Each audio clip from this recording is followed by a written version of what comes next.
اعوذ باللہ من الشیطان الرجیم بسم اللہ الرحمن الرحیم السلام علیکم ورحمۃ اللہ وبرکاتہ۔ آج میں آپ کے پاس بہت ہی پیاری اور خوبصورت آیت مبارکہ لے کر آئی ہوں۔ اس آیت مبارکہ کو ہم علماء کرام سے اور بیانات میں اکثر و بیشتر سنتے بھی ہیں اور پڑھتے بھی ہیں۔ اگر ہم اس آیت مبارکہ کو اپنی زندگی میں مضبوطی کے ساتھ شامل کر لیں تو انشاءاللہ العزیز ہر مسئلے مسائل سے ہمیں نجات مل جائے گی۔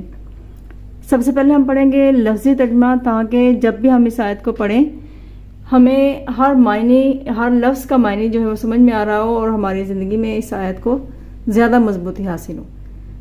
اس کے بعد ہم محاورہ ترجمہ کریں گے۔ تو چلیں آیت شروع کرتے ہیں۔ بسم اللہ الرحمن الرحیم۔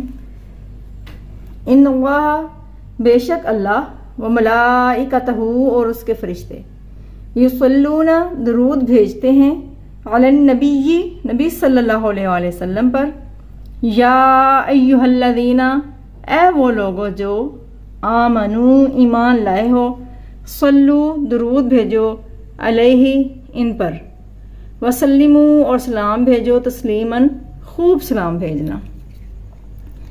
دوبارہ با محاورہ ترجمہ پڑھتے ہیں۔ بسم اللہ الرحمن الرحیم۔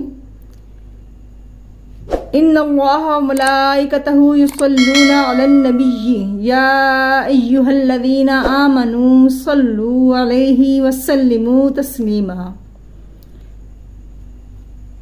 بے شک اللہ اور اس کے فرشتے نبی صلی اللہ علیہ وآلہ وسلم پر درود بھیجتے ہیں، اس لیے اے ایمان والو تم بھی ان پر درود و سلام بھیجا کرو۔ یہ وہ آیت مبارکہ ہے جس میں ہمیں تعلیم دی جا رہی ہے کہ ہم نبی اکرم صلی اللہ علیہ وآلہ وسلم پر درود و سلام بھیجا کریں۔ ہم نے احادیث مبارکہ میں بیشتر پڑھا ہے کہ درود و سلام پڑھنے کی کتنے زیادہ فوائد اور رحمتیں ہیں۔ جیسا کہ ایک حدیث میں ہم نے جانا کہ ایک دفعہ درود پاک پڑھنے سے اللہ تعالیٰ 10 مرتبہ رحمتیں نازل فرماتے ہیں، 10 دفعہ درجات بلند کرتے ہیں اور 10 گناہ معاف کر دیتا ہے۔ تو جب اللہ تعالیٰ اتنی زیادہ رحمت انسان پر درود پاک پڑھنے کی وجہ سے نازل فرماتے ہیں تو انسان کی سوچنا چاہیے انسان کو کہ درود پاک پڑھنے سے کس طرح سے اس کے تمام مسائل حل ہو سکتے ہیں۔ تو جب بھی آپ کو کوئی پریشانی ہو، مصیبت ہو، تکلیف کا سامنا ہو تو خصوصاً درود پاک پڑھنے کا اہتمام کریں تاکہ ہم دنیا اور آخرت میں اللہ تعالیٰ کی رحمتیں سمیٹ سکیں۔ وما علینا الا البلاغ المبین۔